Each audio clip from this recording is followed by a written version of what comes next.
మన భారతదేశం అంతా కూడా చాలా వరకు అగ్రికల్చర్ వ్యవసాయం మీద ఆధారపడిన ఒక దేశం. అందులో ఆంధ్రప్రదేశ్కి వ్యవసాయం మీద చాలా పట్టు ఉందని చెప్పుకోవచ్చు. దీంట్లో చాలా వరకు 70 నుంచి 80% మంది అగ్రికల్చర్ వ్యవసాయం మీదే బతుకుతూ ఉంటారు. సో మనందరికీ అన్నం పెట్టే తల్లి మనకి భూమి. సో ఈ ప్రభుత్వం వచ్చాక చేసిన కొన్ని మంచి పనుల గురించి, రైతులకి చేసిన కొన్ని మంచి పనుల గురించి కొంచెం చెప్పాలి. అందులో ముఖ్యంగా వచ్చి రాగానే గత ప్రభుత్వం చేసిన ల్యాండ్ టైటిలింగ్ యాక్ట్ని రద్దు చేయడం. ఇది ప్రతి ఒక్కరికి, భూములు ఉన్న ప్రతి ఒక్కరికి, రైతులకు కానివ్వండి ఎవరికైనా సరే ఇది చాలా ముఖ్యమైన ఒక పద్ధతి. అంతేకాకుండా రీసర్వే చేసి ప్రతి ఒక్కరికి సరి అయిన కొలతలతో సరైన మ్యాప్ వేసి ఒక రాజముద్రికతో ఒక పట్టాదార్ పాస్బుక్లు కూడా అన్ని ఊర్లలో పంపిణీ జరుగుతుంది. సో ఇది కూడా ఒక చాలా ముఖ్యమైన పని మన ఆంధ్రప్రదేశ్ ప్రభుత్వం చేపట్టిన పని. ఇంకా రైతులకి కావాల్సిన అన్ని సదుపాయాలు ఉండాలి అనే ఒక మంచి ఉద్దేశంతో మామూలుగా రైతులందరూ విత్తనం కొనుక్కోవడానికి చాలా ఇబ్బంది పడుతుంటారు. ఇంకా ఎక్కువ కాస్ట్ వచ్చేది మనకి ఏదైనా ఎరువులు వేయాలన్నా లేదంటే కూలి పనులు. సో దీనికి అందరికీ కొంచెమన్నా సాయం ప్రభుత్వం నుంచి ఉండాలి అనే ఒక ఉద్దేశంతో అన్నదాత సుఖీభవ అనే స్కీమ్ తీసుకొచ్చారు. దాంట్లో భాగంగా దాదాపు 20,000 రూపాయలు ప్రతి సంవత్సరం ఒక్కొక్క రైతుకి, అంటే దాదాపు 46 లక్షల మంది ఈ పథకం ద్వారా మన రాష్ట్రంలో ప్రతి రైతు లబ్ధి పొందుతున్నారు. ఇంకా మన కాన్స్టిట్యున్సీకి మాత్రం వస్తే 44,348 మందికి అన్నదాత సుఖీభవ కింద 20,000 రూపాయలు అందుతుంది. ఒకసారి మనం ఆలోచించాలి, మన రాష్ట్రం ఎటువంటి ఆర్థిక పరిస్థితిలో ఉందనేది కూడా మనందరికీ తెలుసు. అయినప్పటికీ కూడా రైతులకి భారం ఉండకూడదు అనే ఉద్దేశంతో ఈ పథకంని తీసుకురావడం జరిగింది.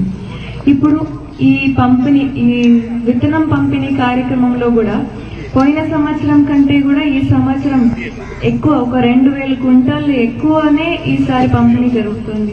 పోయిన సంవత్సరం 13, మన కాన్స్టిట్యున్సీ మాత్రం చెప్తున్నా, 13,000 మంది రైతులకి దాదాపు 11,482 క్వింటాలు పంపిణీ చేస్తే ఈ సంవత్సరం 13,000 పైచిలకు క్వింటాళ్ళు పంపిణీ చేయడానికి అన్ని సిద్ధమవుతుంది. సో ఇవాళ మన ఊర్లో కూడా మంచి సబ్సిడీ, 40% సబ్సిడీతో ఈ పంపిణీ జరుగుతుంది. ఇందాక మేడం ఎక్స్ప్లెయిన్ చేసినట్టుగానే ఒక బ్యాగ్ 30 కేజీల బ్యాగు 3,060 రూపాయలు అయితే సబ్సిడీ 1,200 పోను 1,836 రూపాయలు మాత్రమే కడితే చాలు ఒక రైతు. అంటే ఒక పక్కన అన్నదాత సుఖీభవ కింద మనకి లాభం వస్తుంది, ఇంకోటి ఇది కూడా సబ్సిడీ వస్తుంది. ఇంకోటి చెప్పాలంటే హంద్రీనివా మన రాయలసీమ మొత్తానికి ఇది ఒక వరప్రసాదం అనే చెప్పుకోవచ్చు. లాస్ట్ ఆయకట్టు వరకు శ్రీశైలం నుంచి కుప్పం వరకు కూడా నీళ్లు అందచేయాలన్న ఒక మంచి ఉద్దేశంతో ఈ హంద్రీనివా ప్రాజెక్టుని రూపకల్పన చేసి తీసుకురావడము, మొత్తం ఈ మనకి ఇప్పుడు నీళ్లు అందుతున్నాయంటే హంద్రీనివా ప్రాజెక్ట్ అనే మనం గర్వంగా చెప్పుకోవచ్చు.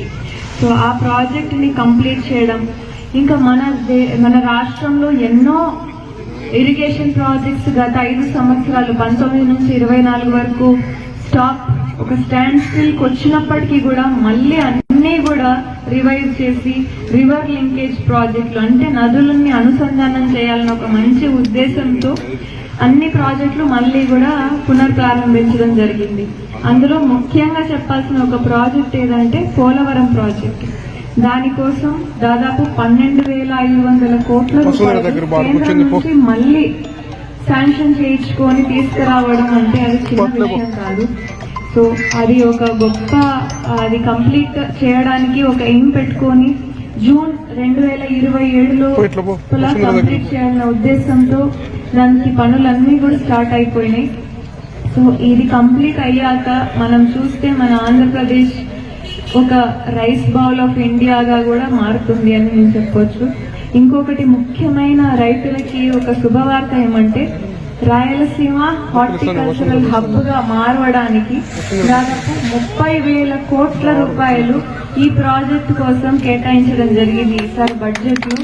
సో త్వరలోనే దానికి కావాల్సిన అన్ని విధాల చేంజెస్ కూడా మన అగ్రికల్చర్ డిపార్ట్మెంట్ నుంచి మన రాయలసీమలో మన సత్యసాయి జిల్లాలో కూడా మనం చూస్తాం. దాంట్లో సీడ్ లో ఇట్లాంటి సబ్సిడీలే కాదు, ఫార్మ్ మెకనైజేషన్, ఇంకా కొన్ని ఊర్లలో డ్రోన్లు కూడా తీసుకురావడం జరిగింది. అంటే ఊరు మొత్తానికి ఆ స్ప్రేయింగ్ కి అది డ్రోన్ వాడచ్చు. కొత్తచూరులో ఒక చోట స్టార్ట్ చేయడం జరిగింది. సో ఆ డ్రోన్ ఇక్కడ కూడా అప్లై చేయడం జరగబోతుంది త్వరలోనే. సో ఒక 6 నిమిషాల్లో 1 ఎకరా స్ప్రేయింగ్ ఒక రైతు చేయొచ్చు ఈ డ్రోన్ ద్వారా. కేవలం ఒక 300 నుంచి 400 రూపాయలు మాత్రం స్పెండ్ చేస్తే సరిపోతుంది. రెంట్ తీసుకురావచ్చు.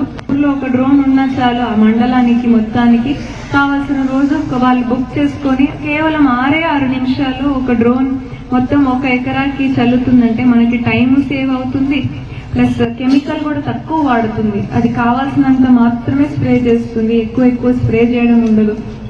రైతుకు కూడా ఇబ్బంది ఉండదు, కూలీల్ని మాట్లాడుకునే అవసరం కూడా ఉండదు. ఒకసారి ఆలోచిస్తే మనము బుక్కుల్లోనూ యూట్యూబ్లోనూ ఇట్లా కొత్త పరికరాలు వచ్చాయి, ఏదో వేరే దేశం వాళ్ళు వాడుతున్నారు అని చూస్తాం. కానీ మన దేశంలో, మన రాష్ట్రంలో, మన ఊర్లో కూడా ఇలాంటివన్నీ కూడా రాబోతున్నాయంటే ఒకసారి మన ప్రభుత్వం చేస్తున్న మేలు గురించి ఆలోచించాల్సిందిగా కోరుతున్నాను. Thank you.